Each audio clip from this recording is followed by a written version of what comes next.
Yeah, so if I look back, I think Project Airway for me started as a way to just kind of share everything I was learning. I think the most frustrating thing after 15 years of just going through all this was just how disorganized slash uneducated I feel like so many doctors were relative to things that were connected to their line of work, yet technically weren't in the same lane as them, and how, if it wasn't in a doctor's lane, it didn't really get addressed.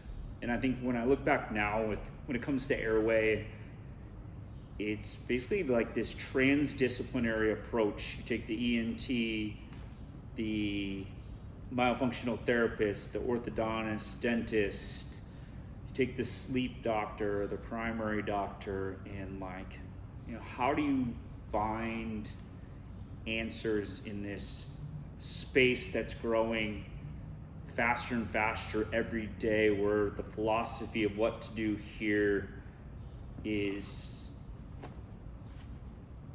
treated 7 different ways all over the world, and how people are seeing all these things every day in social media, but the guy in their town that does anything along these lines doesn't do anything like that. And do people get on a plane? Do they live in a country where they don't even have access to myofunctional therapy, or they're not even doing palate expansions for adults in Canada? Like, what do these people do? And it was, I think for me, one of the best things was how much I learned from other people just by connecting with these other people that, I once would have thought were strangers, but having gone through all this, that I felt like these people are like brothers, sisters, like family when it came to this side of things. And how, picking up the phone and having a 40-minute conversation on the way home from work sometimes felt like relaxing. It was like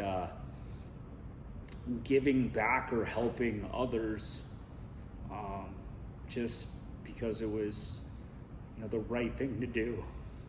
And I just felt like this space is something that I think is going to take a long time to change, based on being more of a preventative approach rather than hey, how can we make money off this and charge you and get medical reimbursement. And I don't think that's because doctors don't care. I just think it's like this whole new science that is like this overarching thing tethered to every piece of medicine, in that whose job should it be to address it? Is it the pediatrician? Is it the sleep doctor? I think if we really want to change this space, it really comes down to the parents. It's like preconception and parents understanding that what they put in the body before they conceive, and what the mom's eating during breastfeeding, and how to wean a child properly, and not to use pacifiers, or do we use a bottle? For me, am I using sinus sprays on my 2-year-old to make sure they stay a nasal breather and don't switch over to mouth breathing when they're sleeping at night? And there's so much to this, and I think it's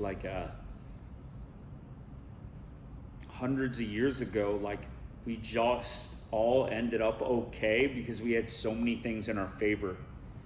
And due to how we've evolved as a species, and food, and just convenience, or people working long hours, everything has changed. And I almost feel like it's all these things have to be done right to possibly really have a good chance at having a good airway by the time you're an adult.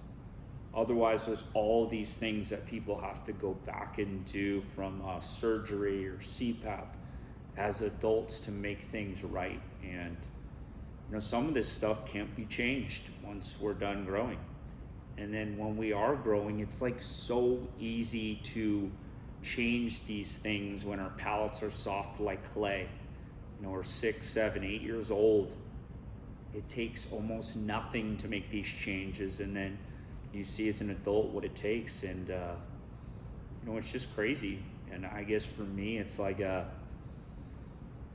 through my suffering, like this became like a passion of mine, and it's something like I'm fascinated with, like how we got to this place, and how I feel like it has this attachment to every aspect of health. And I think it's like one of the most important things when it comes to breathing, sleeping, inflammation, and how most doctors don't even bring it up. I can name 10 people I've asked that have gotten cancer, and no one has ever said, hey, let's get you a sleep test. Let's see like why you possibly got cancer. And not to say people get cancer because they have sleep issues, but like inflammation is at the heart of anyone that doesn't breathe and sleep well. And at what point do we change how we're approaching health, and how do we help future generations, or how do you help people that can't find answers today, like get to a better place? And like I guess that's why I started this, and it's been awesome. I think it's like there's people that I've connected with that like I'm just excited to kind of tune in every week and see how their journey's going. And I think it's been cool to learn from so many people that put their little twist on things, or how they basically have just kind of tried to leave their mark when it comes to like helping people be healthier. And I don't know, I'm just grateful to be here, and hopefully help as many people as I can, and learn from everyone that comes across my path. But thank you guys all for following along.